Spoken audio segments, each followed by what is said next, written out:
सत साहेब सतगुरु रामपाल जी भगवान की जय हो। मैं प्रदीप दास और ये जो मैं ये प्रतिक्रिया दे रहा हूँ, पवन दास जी का वीडियो मैंने देखा था और उन्होंने जो उस वीडियो में 28 मिनट के वीडियो में जो अपना भाव प्रकट किए हैं उसमें जो बात हुआ है कि भोग आरती का एडिट करने की बात हुआ है, गुरुदेव ही भगवान है, भजन करना चाहिए हमें, या भजन जो गुरुदेव का ज्ञान को हमें भजन बनाकर गुणगान करना चाहिए। और कुछ ये A for apple, B for ball का एग्जाम्पल पवन दास जी ने दिया है इस वीडियो में। तो मैं जो पवन दास जी को ये अपना प्रतिक्रिया देना चाहता हूँ कि पवन दास जी, जो आपने और हम जी जो यहाँ पे है, हम अभी कहाँ पे हैं, जो हमें देखना चाहिए, हम अभी जो है किस जगह पे और कैसे आए, ठीक है, और हमें ज्ञान को कैसे आधार बना के हम यहाँ तक आए। और हमें ये भी समझना चाहिए कि हमारे आने वाले पीढ़ी जो है यहाँ तक कैसे आएंगे।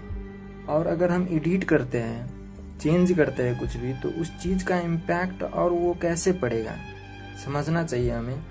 अगर हम इस चीज़ को चेंज करते हैं, एडिट करते हैं, तो जब जहाँ पे हम अभी हैं, हमारे आने वाले पीढ़ी जब आएंगे तो कैसे आएगा।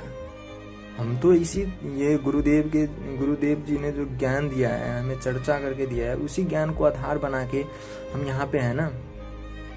जैसे कि आपने आप बताए हो, आप हमें सबको पता है कि गुरुदेव ही भगवान है। गुरुदेव जी, सतगुरु रामपाल जी भगवान खुद बोले हैं सत्संग में कि वो फोटो, दाढ़ी मूछ वाले जो फोटो है उसको रिजेक्ट किया हुआ है सत्संग में। सही है, 100% सही है ये बात। गुरु को ही भगवान मानना चाहिए, तभी मोक्ष प्राप्ति का रास्ता मिलेगा और तभी हम मोक्ष प्राप्ति कर सकते हैं, ये भी सही है।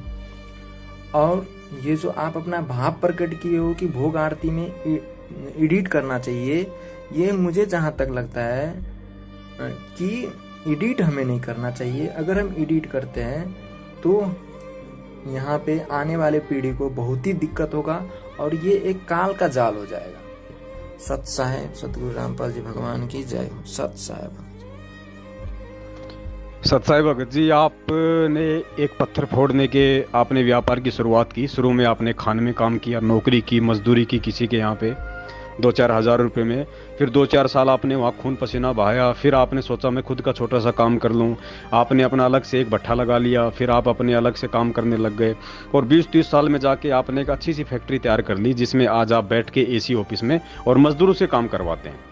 और जब आपके बच्चा पैदा होगा तो आप ये सोचोगे क्या कि भाई ये बच्चा भी उसी प्रकार से किसी दूसरे के जाके और मजदूरी करे, पत्थर फोड़े पहले 5 साल पत्थर फोड़ने के बाद फिर ये अपना काम धंधा शुरू करे, फिर ये भी इसी प्रकार से बैठे। आप ये चाहोगे कि मेरा बच्चा इस ऑफिस में बैठ के मेरे इस काम को अब आगे संभाले, ना कि आप उसको पत्थर फोड़ने में लगाओगे।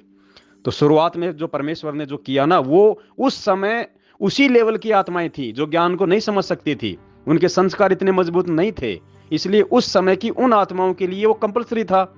अब जब हम ये क्रिया करेंगे आज, तो हमारे बच्चे भी वही करेंगे जो हम कर रहे हैं। तो भगत जी, आने वाली पीढ़ियां कैसे वो शुरुआत से करेंगी? आने वाली पीढ़ियां भी वहीं से करेंगे जो आज हम कर रहे हैं। आज हम सीधे ही हम गुरु जी को हम परमात्मा मान के भक्ति करेंगे तो हमारे बच्चे भी गुरु जी को ही परमात्मा मानेंगे।